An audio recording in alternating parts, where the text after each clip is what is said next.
നമസ്കാരം. വിസ്ഡം ബേസിൻ്റെ പുതിയ എപ്പിസോഡിലേക്ക് സ്വാഗതം. I am Amrita, assistant professor in HSS department. ഞാൻ നിങ്ങളോട് ഇന്ന് സംവദിക്കാൻ ആഗ്രഹിക്കുന്ന വിഷയം അവസരങ്ങളെക്കുറിച്ചാണ്. നമ്മളെല്ലാവരും അവസരങ്ങൾ തേടി പലയിടങ്ങളിലും യാത്ര ചെയ്യാറുണ്ട്. ലഭിക്കാത്ത അവസരങ്ങളെക്കുറിച്ച് ഓർത്ത് സങ്കടപ്പെടാറുമുണ്ട്. എന്നാൽ ലഭിച്ച അവസരങ്ങൾ വേണ്ട രീതിയിൽ ഉപയോഗിക്കാൻ കഴിയാത്തവരും നമ്മുടെ ഇടയിലുണ്ട്. അത്തരം അവസരങ്ങൾ ജീവിതത്തിലുണ്ടാകുന്ന മാറ്റങ്ങൾ എന്തൊക്കെയാണെന്ന് നോക്കാം. ഒരു ചെറിയ കഥയിലേക്ക് കിടക്കാം. ആഫ്രിക്കയിൽ ഒരു കർഷകനുണ്ടായിരുന്നു. അദ്ദേഹത്തിന് മൃഗങ്ങളും പക്ഷികളും കൃഷിയിടങ്ങളും ചേർന്ന ഒരു ചെറിയ ഫാം ഹൗസ് സ്വന്തമായി ഉണ്ടായിരുന്നു. വളരെ സന്തോഷവാനായിട്ട് ജീവിതം മുന്നോട്ട് പോകുന്നതിനിടയിൽ അവിടെ ജ്ഞാനിയായ ഒരു വ്യക്തി കടന്നു വരികയുണ്ടായി. വ്യാപാരത്തിൻ്റെ മറ്റ് മേഖലകൾ അദ്ദേഹം കർഷകനെ പറഞ്ഞ് മനസ്സിലാക്കി കൊടുത്തു. അതിനിടയിൽ വജ്രവ്യാപാരം എന്നുള്ളത് അദ്ദേഹത്തിൻ്റെ മനസ്സിനെ ഹഠാതെ ആകർഷിച്ചു. ജ്ഞാനി അവിടെ നിന്ന് തിരിച്ചു പോയതിന് ശേഷം പിന്നീട് കുറേ ദിവസങ്ങൾ അദ്ദേഹത്തിന് ഉറക്കമില്ലാത്ത രാത്രികളായിരുന്നു.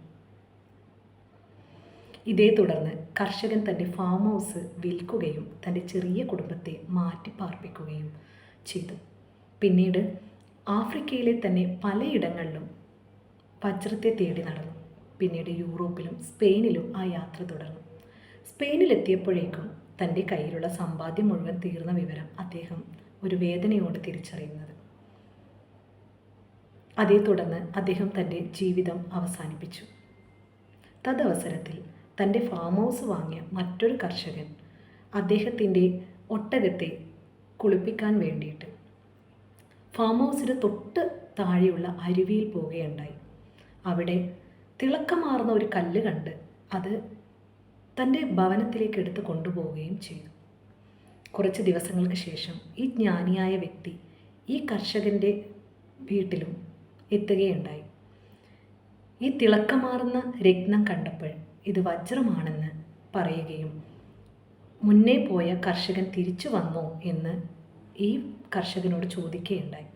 ഇദ്ദേഹം പറഞ്ഞു, ഇല്ല, ഇത് വജ്രമൊന്നുമല്ല, ഇതെനിക്ക് അരുവിയിൽ നിന്ന് കിട്ടിയ ഒരു ചെറിയ കല്ല, ഇതിൻ്റെ തിളക്കം കണ്ടതുകൊണ്ട് ഞാനിവിടെ എടുത്തു വച്ചതാണ് എന്ന് അദ്ദേഹം പറഞ്ഞു. ജ്ഞാനിയും കർഷകനും കൂടി ആ തടാകത്തിൽ പോയി കുറേയേറെ കല്ലുകൾ ശേഖരിക്കുകയും പരിശോധനയ്ക്ക് വിധേയമാക്കുകയും ചെയ്തു. അത് പിന്നീട് വജ്രമാണെന്ന് തിരിച്ചറിയുകയും ചെയ്തു. ഇതിലൊരു ചെറിയ ഗുണപാഠമുണ്ട്. അവസരങ്ങൾ നമ്മുടെ മുൻപിൽ എപ്പോഴും ഉണ്ടാകും. അവ കണ്ടെത്തുന്നതിലാണ്, അതല്ലെങ്കിൽ തിരിച്ചറിയുന്നതിലാണ് എന്ന് നമ്മുടെ വിജയം ഉണ്ടാകുന്നത്.